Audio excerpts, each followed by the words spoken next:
Well, looks like another night of delivery. We are going to head back to see Linda and Kitty.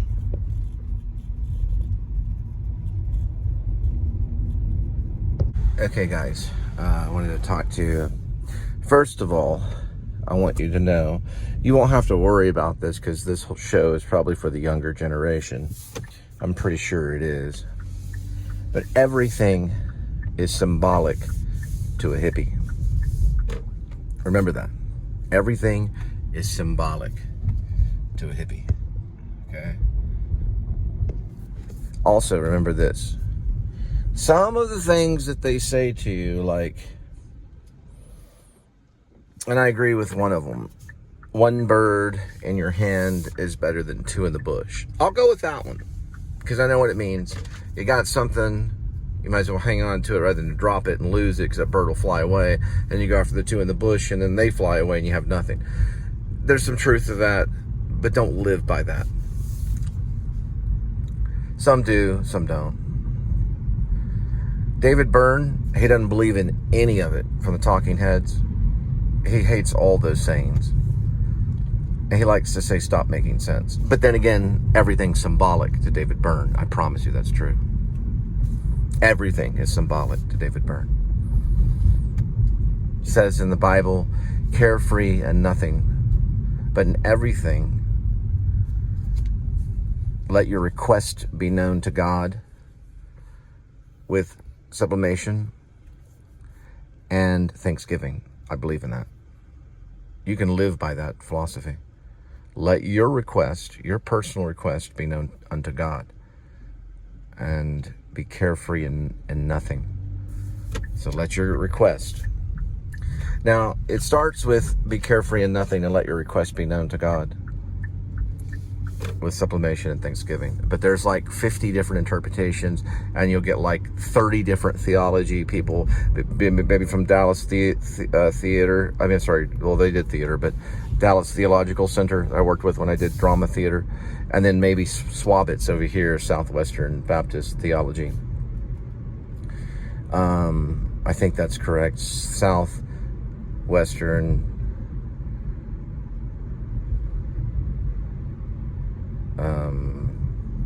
I definitely know it means Baptist theology anyway. I've emailed them a few times. They would probably, kind of agree. But I wouldn't really worry about it, mostly. Don't fall too sharp into the symbolism of things. I mean, it is an air freshener. It's a cat. It's shaped like a cat. And that's pretty much what it is. My dad used to say, if it looks like a duck, and it quacks like a duck, that he'd say this to me all the time, especially when I was going through hard times in college, then most likely it's a duck. There's some truth to that, maybe. If it looks like a duck and it quacks like a duck, it's probably a duck. Now, are these the four horsemen of the apocalypse? You bet it. You believe they are. The representation of the four horsemen of the apocalypse. My interpretation. They could just be four horses. And where are the riders? Are they spiritual riders on the four horses?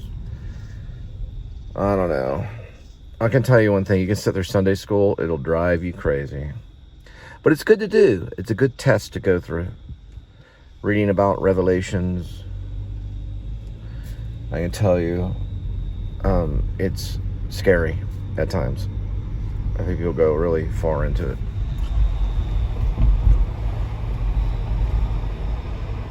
But you can do it. It's not going to give you the salvation, though. The Bible won't give you the salvation. The only way is just believing in Jesus Christ, calling upon Him, and He'll guide you in. He's the doorway, they say. They say He's like a door. Everything else is just a mistake. That goes with rock stars, movies, directors, everything. Books, mazes, labyrinth, Dungeons and Dragons, all of this right here. It's just Jesus. So it's my note to you. A vlog. Not over yet. I like the way Adam the Woo does it. He just kind of just films stuff that he likes. I like this and I like that.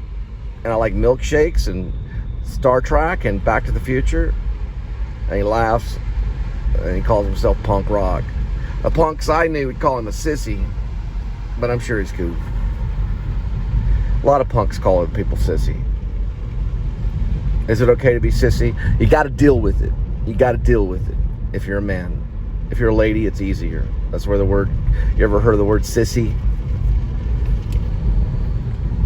Growing up when I was in junior high, I got beat up pretty bad. I had a horrible black eye. And my friend said, well, go and look in the rearview mirror. You got your butt kicked. Look at your eye. My eye was nearly swollen shut. I went into the bathroom again to take another look at it. I was beat pretty bad. It was like junior high. And Christy Wright came out. She tried to defend me. They're like, man, Cole got his butt kicked. And Christy Wright said, no, he didn't. She ended up becoming a mom. Her and her sister, Jennifer. No, I did. I thought I was Sylvester Stallone in Rocky. I kept telling the guy he hit me. Anyway, we're going to greenlight the project. Okay? Here we go. Everything's symbolic to a hippie. Where is he? He's hiding. Give me it. 1/2 of a second. Yep, I see him. He ran towards you. I see his tail kind of. Yeah, there he is. Kind of stealth tuxedo cat style.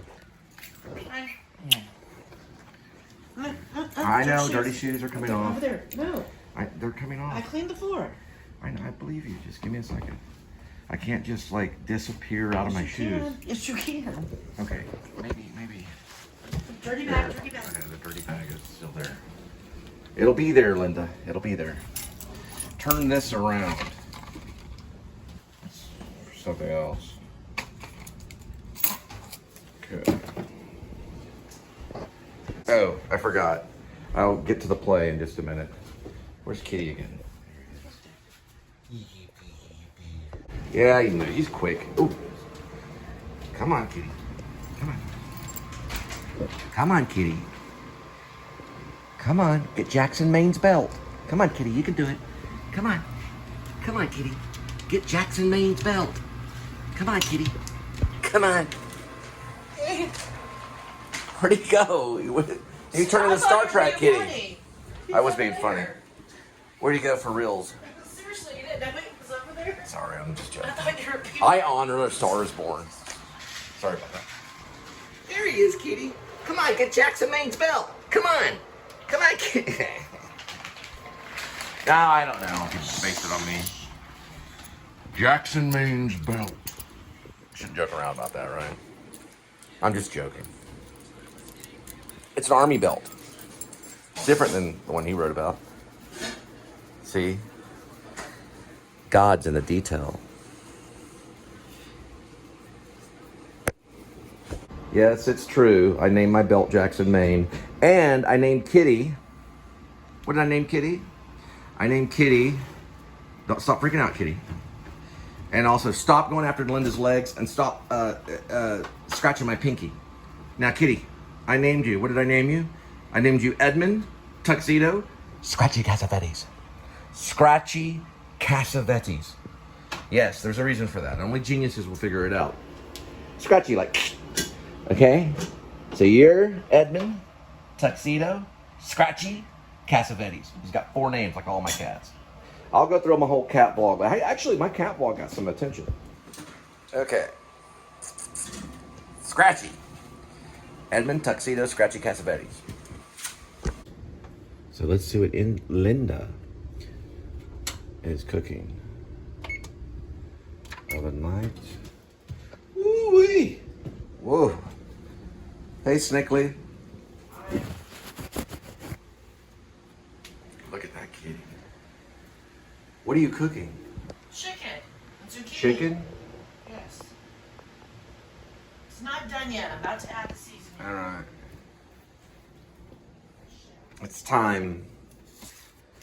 My first word ever in a play was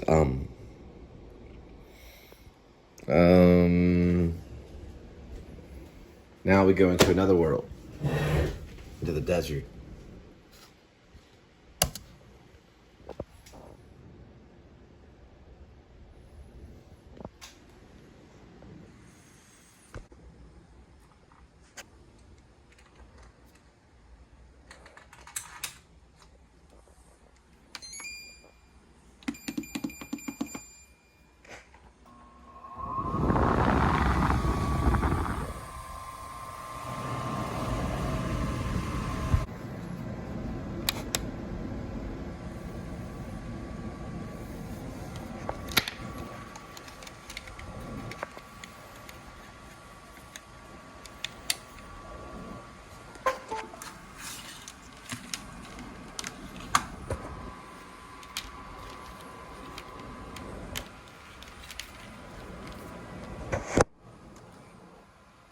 Sam Shepard wrote about Serenity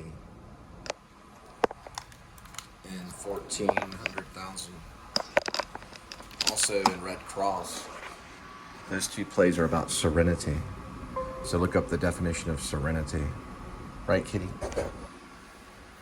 Serene is when everything is calm and peaceful.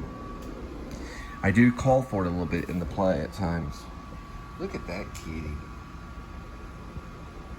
Yes. But he didn't always write about serenity. That's going through the screenplay back into the play. It just does that. I don't know why. Here we go. Now we get set up. Ooh! Look at that kitty. Oh, it's... here we go. With today's kitty. Did Kitty get food? Did Kitty get food? Yes. When did you feed him? I just fed him at like 11 o'clock. It's fine. He's acting kind of hectic. All right. Hi there. Kitty, she said you got food. Here we go with today's kitty. One kitty with 9 lives. Each life has a number. Pick. First, swirl the cat food. Pick a life. Today's kitty is Purina. Purina. We'll show. Organization is life. Purina. Naturels. Purina. Cat gel. Natural.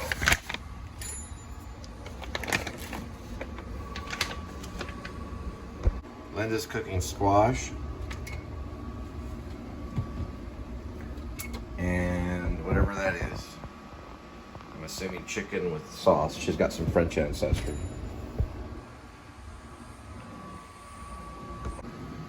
Well, have at it.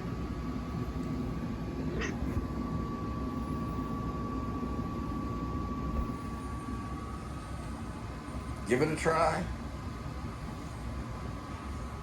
Edmund the cat. Ow! Love you. Because you're good. And you represent Jesus. The lion. The true lion. The king of the lions and king of kings. And rules the universe. Alright. We're going to go ahead and start writing from the journal. Put it in the play. This is most of it right here that I worked on tonight. It's probably going to be a pretty long play. And then, this is like, I have the scenes numbered. Great. Down there. I have the scenes numbered, but we'll be working on scene 19. I'm not numbering them in the play, though. I'm trying to get what this is. Okay, guys, it's important to write a journal, okay, so that you're writing quicker. But sometimes pages can fall out. So this page was in here when I was writing it, and I just now found it, just now. There's a back side of this page. It's a good little scene. It talks about Taxi Driver, something that's personal to me.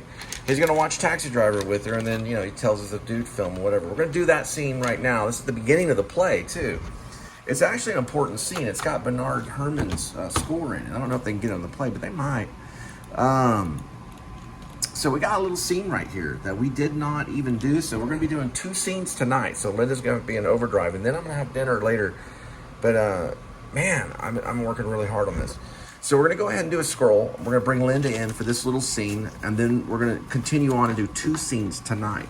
The Taxi Driver scene, this is when he's watching Taxi Driver. It's actually, he's watching a vlog about Taxi Driver. And then we're going to do the scene that I wrote tonight that was supposed to be going forward. So we have to go back in time. Remember, Ash calls himself a time traveler. And we're going to do that. For first, we're going to do a scroll. I'm sorry about this, guys. This should have been in the movie a long time ago. I'm sorry, not the movie. I'm sorry. The play. It should be in the play a long time ago. This is a play. Okay? We're going to do a scroll.